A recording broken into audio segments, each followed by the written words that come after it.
Assalamualaikum warahmatullahi wabarakatuh. Kami dari kelompok 11 kelas 1F Prodi Manajemen Universitas Perjuangan. Saya mau menjelaskan apa itu Ghazwul Fikri. Ghazwul Fikri yaitu berasal dari kata Ghazwul dan al-Fikri yang artinya adalah perang pemikiran. Maksudnya ialah upaya-upaya gencar pihak musuh-musuh Allah untuk meracuni pikiran umat Islam agar jauh dari Islamnya. Lalu diakhiri pembencian Islam pada tingkat akhir. Islam diharapkan habis sampai akar-akarnya.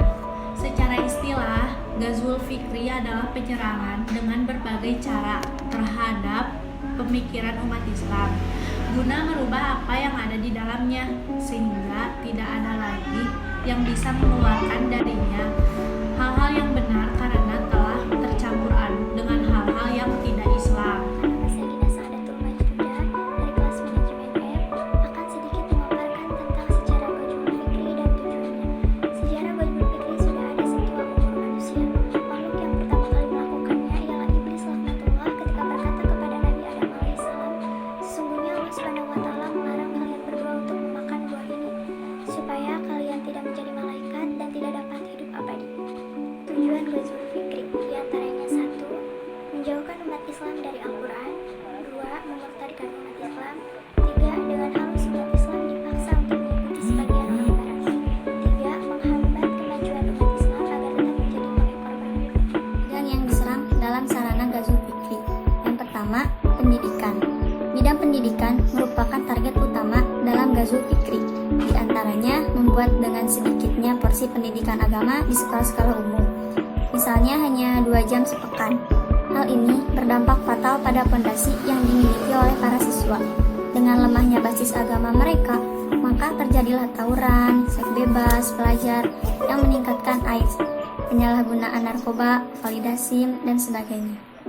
Yang kedua, sejarah. Dalam sejarah yang dibahas hanyalah ilmuwan kafir yang pada akhirnya membuat generasi muda menjadi silau dengan tokoh-tokoh kafir dan minder dengan sejarahnya sendiri. Ketika berbicara tentang sejarah, di benak mereka hanyalah terbayang sejarah peperangan dengan pedang dan darah, sebagaimana yang selalu digambarkan dalam kacamata barat. Hal ini lebih diperparah dengan sejarah nasional dan penamaan perguruan tinggi, misalnya gedung-gedung, perlambangan, penghargaan, dan pusat ilmu lainnya dengan bahasa Hindu Sanskerta. Sehingga semakin hilangnya lah mutiara kegemilangan Islam di hati para generasi muda. Yang ketiga yaitu ekonomi. Ghazwul Fikri yang terjadi di bidang ekonomi adalah konsekuensi dari moto ekonomi, yaitu mencari keuntungan sebesar-besarnya dengan pengorbanan sekecil-kecilnya. Terkadang moto ini ditelan habis-habisan tanpa dilakukan filtrasi, maka tidak lagi memperhatikan halal atau haramnya. Yang penting adalah bagaimana supaya untung besar sebesar-besarnya. Yang keempat yaitu hukum. Ghazwul Fikri pada aspek hukum adalah penggunaan acuan hukum warisan kolonial yang masih dipertahankan sebagai hukum yang berlaku dan penghapusan hukum Allah Subhanahu wa taala dan Rasulnya. Dalam hukum Islam, korban pelaku kejahatan dilindungi dan pelaku kejahatan dihukum seberat-beratnya, seperti pemotongan tangan bagi pencuri dan rajam bagi pezina.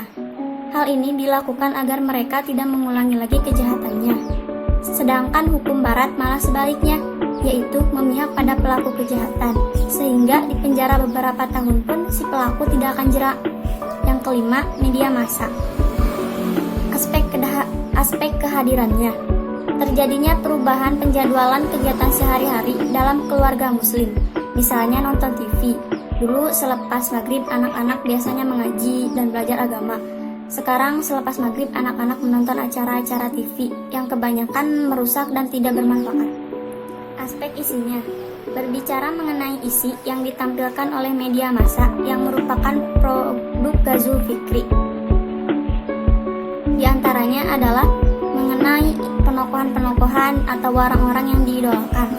Media massa yang ada tidak berusaha ikut mendidik bangsa dan masyarakat dengan menokohkan para ulama, ilmuwan, dan orang-orang yang dapat mendorong membangun bangsa agar mencapai kemajuan imtak dan iptek sebagaimana yang digembar-gemborkan. Tapi sebaliknya, Justru tokoh yang terus-menerus diekspos dan ditampilkan adalah para selebriti yang menjalankan gaya hidup berjois, menghambur-hamburkan uang atau tabzir, jauh dari memiliki iptek apalagi nilai-nilai agama. Yang keenam adalah bahasa. Ghazwul Fikri di bidang bahasa adalah dengan tidak diajarkannya bahasa Al-Quran di sekolah-sekolah karena menganggapnya itu tidak perlu. Hal yang nampaknya remeh ini sebenarnya sangat besar akibatnya dan menjadi bencana bagi kaum muslimin Indonesia. Dengan tidak memahami Al-Quran, mayoritas kaum muslim menjadi tidak mengerti apa kandungan Al-Quran seperti firman Allah dalam surat Al-Baqarah ayat 78. Akibatnya, Al-Quran menjadi sekedar bacaan tanpa arti. Al-Quran hanya dinikmati iramanya seperti layaknya lagu-lagu dan nyanyian belaka yang akhirnya ditinggalkan seperti yang disebutkan dalam surah Al-Furqan ayat 30-31.